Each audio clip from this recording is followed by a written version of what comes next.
Hello, beautiful community. Let's talk about something that's going to be more in our field of vision, and that's a very low-level, latent civil war dynamic in Russia. Because Putin has got a problem, and the problem is that on the one hand, he has got a vague but definite enough consensus of war fatigue forming in the population. Insofar as anything is forming in the population, it's very difficult to talk about this properly. And I won't legislate on the not just the problem of polls in Russia, but also on the fact that the very act of polling is itself an ideological mechanism of legitimation for the Putin regime. But Putin has got some metrics that are telling him that there's war fatigue that's growing among a sort of a small majority of the population, but he's also got what I call Z radicals, and I say intentionally I call because I use that term a bit differently, becoming increasingly pissed by the fact that there isn't enough domestic repression, there isn't enough of a war on enemies within, while the war that's external to Russia's borders is being prosecuted. So these are groups of people who are not just after something better than what Putin's offering because they want victory, not war, but they're often just as, if not more, concerned about war as a vehicle of domestic political transformation.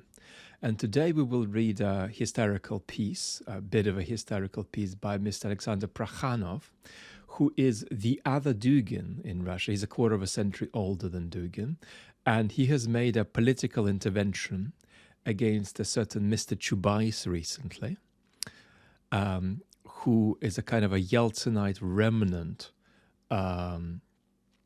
that persisted in the Putin regime till very late, and he escaped Russia during the war and is operating with a very low profile in the West now, but is fairly active.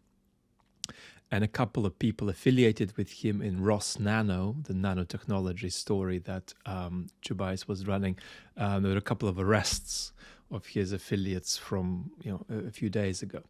So let's focus ourselves in a little bit on the categories involved before I read you the piece. Now, Mr. Prokhanov is in what I call the fake Narodnik element of the Z radical. I think there are three Z radical groups. The fake Narodniks, the fake sort of Russian path storytellers. Dugin is perhaps the leading one of those. Mr. Prokhanov is another. That's one camp.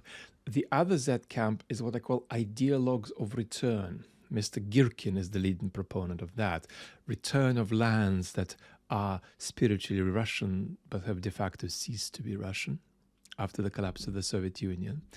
And the third group is the most prominent group, and that's really the Z radicals who are in a much more entrepreneurial way servicing the Kremlin and also parasitizing on it. And often it's that group that's called Z radicals, but not the other two. I use the term Z radicals much more loosely. If you had to compare Mr. Prokhanov to Mr. Dugin, in a certain way you could argue that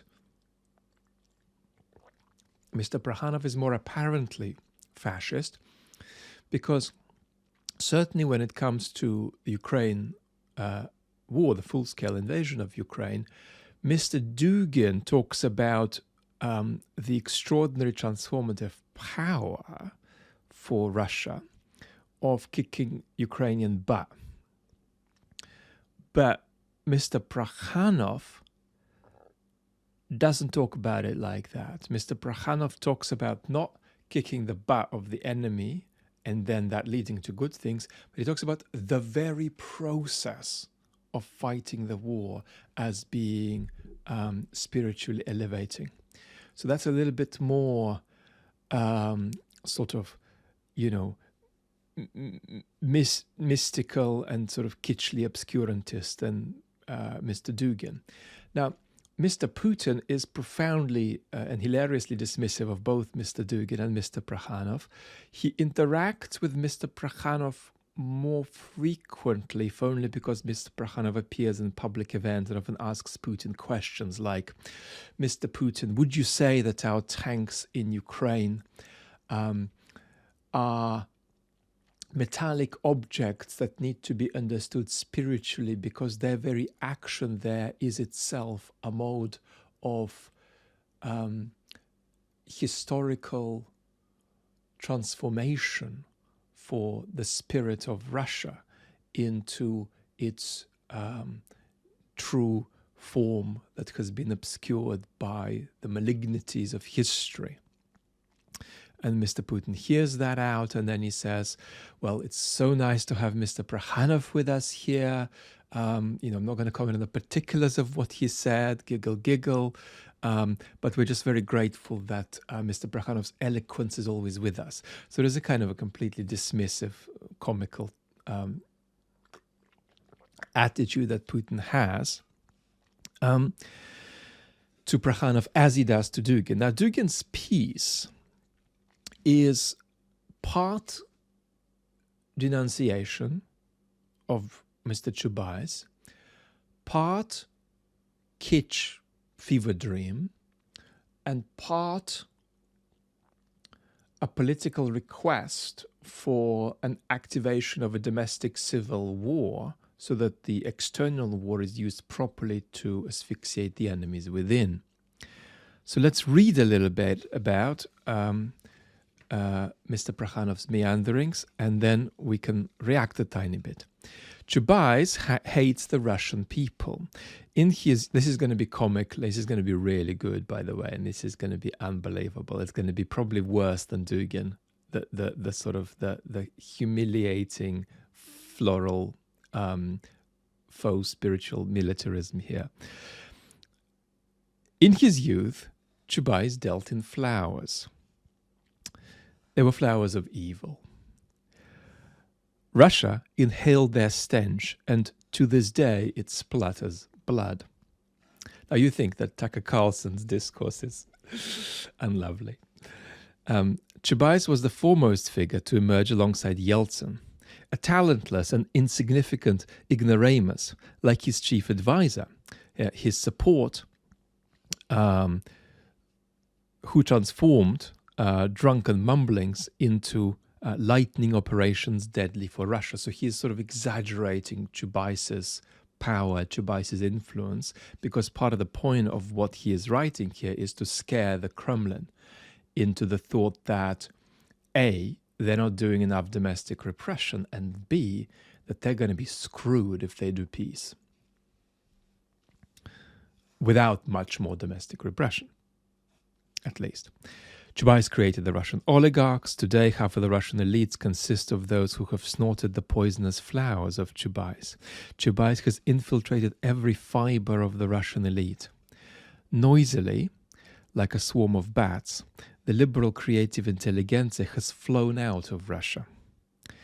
With a hiss like that of snakes, the billionaires have crawled away. Chubais departed quietly, on soft paws, without a word, a single interview, or a single curse in Russia's direction. But what he's doing is actually building a battering machine, a giant iron-bound log with which he intends to demolish the Kremlin wall. He's creating a mighty anti-Russian center, drawing into it all his knowledge of Russia, the secrets of every corner of Russian political and economic life, the reputations and capabilities of all industrialists, politicians, propagandists, and cultural experts. He knows all the valuable points, all the vulnerable parts of Russia, all those ready to betray in Russia, all who crave money, all who are susceptible to flattery, all those filled with hatred and thirst for revenge. Chubais is preparing revenge. This is not the revenge of laughable defectors like Mr. Nevzorov or Mr. Ponomaryov. This is a tectonic revenge aimed at shaking the very depths, the spiritual and material supports of the Russian people. In Chubai's center, beside intelligence officers, geostrategists, economists, and management experts, there are artists, religious mystics, psychics, masters of magical technologies, singers, and poets. Chubais is creating a weapon, not one that fights on the battlefields of Ukraine, though. His battlefield is the whole of Russia down to the very last village. He wants to break a hole in the Kremlin wall, or wait until the gates are thrown open, and then ride into the Ivanovskaya square on the horse of the apocalypse. This horse has two heads, a dragon and the toad. Instead of hooves, it has skulls. Instead of a tail, a bundle of poisonous snakes. Chubais rides this horse on a velvet saddle stitched with gold, a magnificent rider. He wears a brilliant garment, tailored from the skin of the Russian people, with a wondrous plumage made from the hair of violated Russian women. He will ride into the Kremlin on the strutting horse of the apocalypse and oversee the construction of a gigantic guillotine the size of Ivan the Great's bell tower.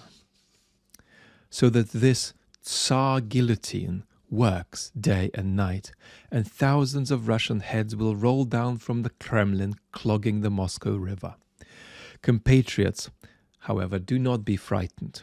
This won't come to pass, because even though this is what Chubais is intending to do, and we should be worried about it, in the end, he can't win, because Mr. Chubais's death shall be located in an old copier box.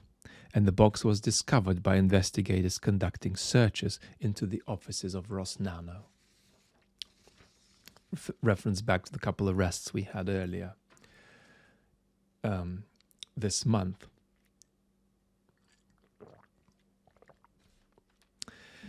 So what the hell is going on here for Mr. Prokhanov? I mean, has he run out of medication? What has happened to him? So,